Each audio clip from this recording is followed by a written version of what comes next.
Bharatiya Janata party अपने अथक प्रयासों से किस तरह के भारत का निर्माण करना चाहती है, उसका अब पूरा रूप स्वरूप ढांचा सामने आने लगा है।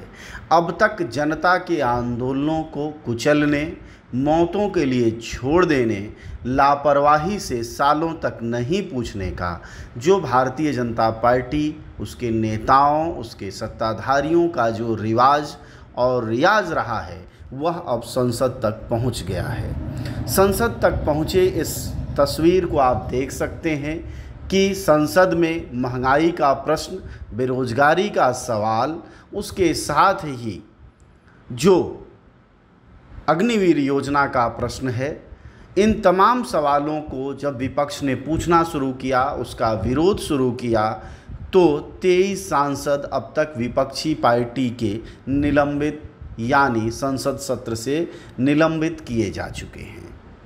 यह पहली दफ़ा है जब इतनी बड़ी संख्या में सांसदों को निलंबित किया गया है। इसमें करीब करीब विपक्ष के सभी पार्टियों के नेता हैं और सांसद हैं। अब तक यह जनता के ऊपर था। जनता के ऊपर लाठी, डंडा, गोली, आंसू गैस के गोले छोड़े जाते थे, लेकिन अभी संसद में यह नहीं हुआ है। हो सकता है आगे संसद में इतनी बड़ी चीज़ों की ज़रूरत न भी पड़े, क्योंकि इतनी बड़ी संख्या में सांसद हैं नहीं। लेकिन परंपरा से आप देख सकते हैं इन तस्वीरों में, इन वीडियोस में, कि किस तरह से 23 सांसदों को निलंबित किया जा चुका है, सिर्फ इसलिए क्योंकि वह जनता के ज़रूरी सवालों को संसद में उठाना चाहते थे। अब सवाल यह है कि जनता चुनकर अपने प्रतिनिधि भेजती है, जो प्रतिनिधि संसद में सवाल पूछते हैं, संसद में पूछे गए सवालों का सरकार जवाब देती है और उपाय करती है। इससे यह देश बनता है और इसी को लोकतंत्र कहते हैं। लेकिन अगर चुने हुए सांसद अपनी सवाल नहीं पूछ सके, विरोध नहीं दर्ज करा सकेंगे, तो फिर प्रश्न ये है कि ये सांसद चुने ही क्यों जाएं, सरकार चले ही क्यों। तो जी हाँ, इसका एक ही जवाब है कि फिर मोदी जी रहेंगे, मोदी जी की सरकार रहेगी, उनकी पार्टी रहेगी। बाकी नेता चूँकि भ्रष्ट हैं, चोर हैं, ईडी सीबीआई उनके पीछे लगा दी गई है, इसलिए अब इन नेताओं की कोई ज़रूरत नहीं है। कोई परिवारवादी है, कोई जातिवादी है, कोई रेवड़ी खाता है, कोई राजकुमार है।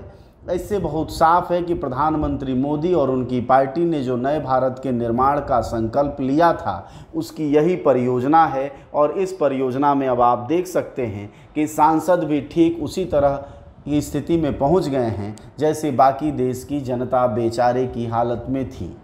अब सवाल महंगाई का हो या पेट्रोल की कीमतों का हो या फिर अग्निवीर योजना के 4 साल का होने का हो या किसानों की ठगी का हो या फिर सूखा की मार झेल रहे किसानों के सही सवाल उठाने का हो या बीमा कंपनियों के किसान बीमा योजना के नाम पर लाभ कमाने का हो या फिर सुरक्षा हो या कस्टोडियल डेथ का प्रश्न हो, इन सारे सवालों को अब आप उठाने की कोई जगह नहीं पाएंगे, खोजते रह जाएंगे। यही नया भारत है, यही भारत का नवनिर्माण है। उम्मीद करिए इसी को हिंदू राष्ट्र आगे चलकर कहा जाएगा, जहां विरोध में, विपक्ष में कोई आवाज़ नहीं होगी, बल्कि सत्ता ही सही होगी, सत्ता का कहना ही आखिरी लाइन होगी और वही इस देश को संचालित करेंगे, चाहे जैसे चाहें। क्योंकि स्थितियां इसी तरह की दिखाई दे रही हैं। 57 एमपी को गिरफ्तार किया जा चुका है, 23 निलंबित हैं। ऐसे में राहुल गांधी की यह पंक्ति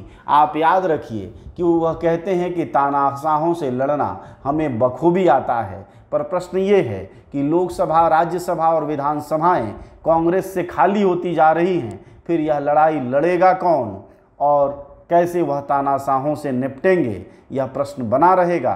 पर भविष्य का भारत दिखाई देने लगा है, जिस पर आप भविष्य में आगे बढ़ सकते हैं।